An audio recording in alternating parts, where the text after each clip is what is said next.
کہ میلاد شریف ولادت پاک الحمدللہ پچھلے جمعۃ المبارک کو بیان کی کہ کس طرح اللہ رب العزت جل شانہ وعز برہانہ نے انبیاء کے ذریعے نویدیں اور بشارتیں حضرت آمنہ کو دیں کہ تمہیں ایک عظیم رسولوں کے سردار عطا کیے گئے ہیں اور وہ تشریف لانے والے ہیں۔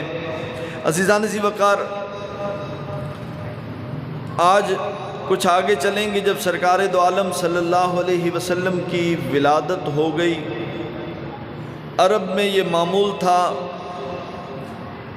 کہ وہ لوگ اپنے بچوں کو شہر کے ماحول سے دور، دیہات میں صاف ستھری فضا میں جہاں زبانوں کا مکسچر نہ بنا ہو، ایسے ماحول میں جہاں خالص عربی بچے سیکھیں اور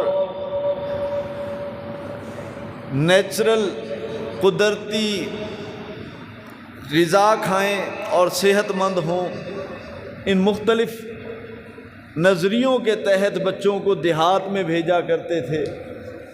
اور معمول تھا کہ دائیاں آتی تھیں، شہر سے بچے لے جاتی تھیں، ان کا کم از کم مدت رضاعت یعنی 2 سال کم از کم وہ اپنے پاس رکھتی تھیں، تو بچوں کی اچھے سے زبانی اصطلاح بھی ہو جاتی تھی اور پرورش بھی اچھی ہو جاتی تھی۔ جب سرکار دو عالم نور مجسم شفیع معظم صلی اللہ علیہ وسلم کی ولادت کا زمانہ آیا، بنو سعد قبیلے کی دائیاں ایک قافلے کی صورت میں روانہ ہوئیں کہ مکے چلتی ہیں، وہاں سے چل کے شہر سے چل کے بچے لے کر آتی ہیں۔ ان دائیوں میں ایک دائی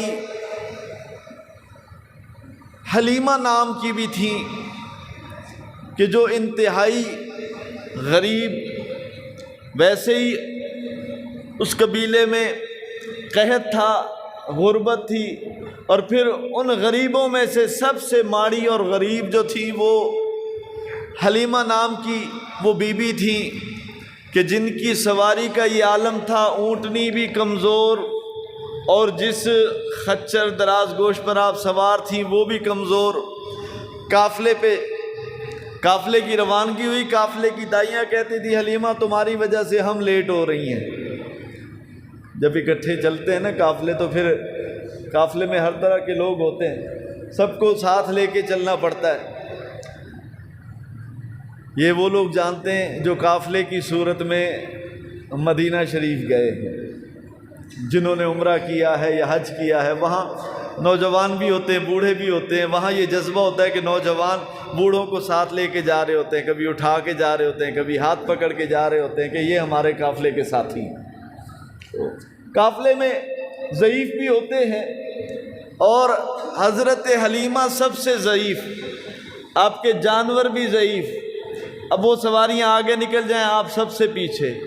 جب تک مکے شہر پہنچے تو قافلے والوں نے ساتھ رکھا، جب شہر میں داخل ہو گئے اور اپنی مہم پہ نکلے کہ اب جا کے گھر گھر پتہ کرنا ہے کہ کس گھر میں بچہ پیدا ہوا ہے، اس گھر میں جا کے رابطہ کریں، تو سب الگ الگ ہو گئے۔ اب جن کی سواریاں تیز رفتار تھیں، انہوں نے جا کے جیسے جیسے پتہ چلا بھی وہ فلانے امیر ہیں، وہ قریش ہیں، وہ بنو ہاشم ہیں، وہ ہیں، ان کے جا کے امیر بچے اٹھا لیے۔ پتہ کرتی تھیں تو پتہ تو سب کا چلتا تھا، سرکار کے بارے میں بھی علم ہوتا تھا کہ تشریف لائے ہیں، لیکن جب سنتی تھی نا کہ یہ در یتیم ہیں، کہتی تھی انعام دینے والا باپ ہی سر پہ نہیں ہے تو اس بچے کو لے جا کر ملے گا کیا۔ انہوں نے اپنی سمجھ کے مطابق امیر لوگوں کے بچے اٹھا لیے۔ ادھر حضرت حلیمہ جو سب سے آخر میں پہنچی، شہر کا چکر لگایا، پتہ کرتی گئی، ہاں جی اس گھر میں بھی بچہ تھا، دائی لے گئی ہے، بنو سعد کی دائی آئی تھی، اس گھر میں بھی بچہ تھا، لے گئی ہے۔ آخر میں جب پہنچی تو وہ حضور کا گھر تھا، جناب عبد المطلب کے گھر پہنچی تو پتہ چلا کہ یہاں بچہ ہے لیکن اس کے والد وصال فرما چکے ہیں۔ اپنے شوہر کے پاس گئیں، جا کے کہتی ہیں حارث بچہ تو مکے میں دائیوں نے جتنے تھے لے لیے، بچہ تو کوئی اور نہیں بچہ، بس ایک در یتیم ہے۔ اب میں خالی جاؤں بھی اچھی بات نہیں ہے، مجھے یہ گوارا نہیں ہے۔ ہر کسی کا پیشہ ہوتا ہے نا، ان کا پیشہ تھا یہ۔ اب خالی آج جائیں گی، قبیلے قافلے کے ساتھ جانا ہے، پھر قبیلے میں جانا ہے، دیکھو جی اس کو کوئی ملا ہی نہیں، لوگ باتیں کریں گے یہ غریب تھی نا، اس کی اونٹنی بھی ٹھیک نہیں تھی، اس کا دراز گوشت بھی کمزور تھا، دیکھیں یہ خالی ہاتھ آ گئی۔ کہا مجھے گوارا نہیں ہے کہ کوئی مجھے تانا دے، میں چاہتی ہوں کہ اسی در یتیم کو ہی لے چلتے ہیں، اللہ خیر کرے گا۔ حارث مان گئے، کہتے ہیں ٹھیک ہے لے آؤ۔ عزیزان ذی وقار، حضرت حلیمہ سعدیہ فرماتی ہیں میں جب جناب عبد المطلب کے گھر پہنچی، مجھے بتایا گیا کہ یہ بچہ ہے، آرام فرمائے۔ فرماتے ہیں بڑی دکھی تھی، کہا چلو بچے کو دیکھوں تو صحیح۔ آپ آرام فرماتے، آرام سے جا کے میں نے کپڑا ہٹایا، آپ کے سینے پہ ہاتھ رکھا۔ جب میں نے سینے پہ ہاتھ رکھا، آپ نے آنکھیں کھولی، مسکرا دیے۔ اعلیٰ حضرت نے ترجمانی فرمائی، فرمایا جس کی تسکی سے روتے ہوئے ہنس پڑے، وہ دکھیاری، وہ غریب، وہ کمزور مائی جسے اور کوئی امیر ملا نہیں، یہ اس غریب کے پاس آئی ہیں جنہوں نے غریبی خود اپنی مرضی سے مانگی ہے۔ فرمایا اللہم احینی مسکینا وامتنی مسکینا واحشرنی مسکینا، یا اللہ غریبوں کے گھر لانا، غریب رکھنا۔ خوش قسمت ہیں یار غریب لوگ، حضور دعا مانگ رہے ہیں یا اللہ غریب رہوں، غربت میں ہی چلا جاؤں، اور جب حشر کے دن دوبارہ اٹھایا جاؤں تو مولا غریب ہی اٹھانا۔ غریب جو ہوگا، حدیث شریف میں آتا ہے غریب امیر آدمی سے 500 سال پہلے جنت میں چلا جائے گا۔ حضور نے اختیار فرمائی غریبی۔ حضرت